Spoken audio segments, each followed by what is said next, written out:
હમણાં અત્યારે હાલ જંત્રી વધી છે એવું હમણાં થોડા સમય પહેલા પણ ન્યૂઝ હતા, એની પહેલા પણ જંત્રી વધી હતી.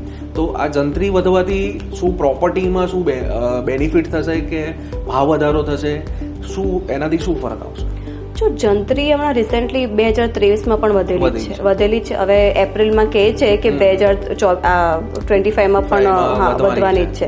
બરાબર, રિસેન્ટલી લાસ્ટ યર જ વધેલી છે. એટલે હવે જે જંત્રી વધવાની છે ને, એ જંત્રી વધવામાં તમે જો એને ધ્યાનથી જોશો ને તો મેજરલી જે એરિયાના હવે જે આ ઝુંડાલ છે એ બધા જે જગ્યાઓ ઉપર છે ત્યાં તમે જંત્રીના ભાવ આજની પરિસ્થિતિ પ્રમાણે જોવા જાઓ ને તો બહુ જ ડાઉન છે. પણ જંત્રી વધશે ને પછી એના ભાવ એકચ્યુઅલ માર્કેટના લેવલ પર આવી જશે. હા, હવે કારણ કે એ વખતે તો જ્યારે પણ જે તે વખતે કારણ કે જે જંત્રી છે 2011ની છે, પછી ભલે ડબલ કરીને રાખી હતી, ત્યારે ખબર પણ ના હોય કે અમદાવાદનું આટલું વિસ્તરણ થશે.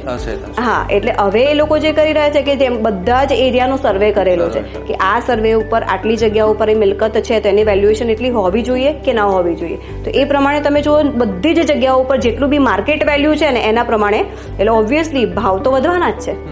કારણ કે જંત્રી વધે એટલે એટલું તો માર્કેટ એટલી તો એનું બેઝ વેલ્યુ છે.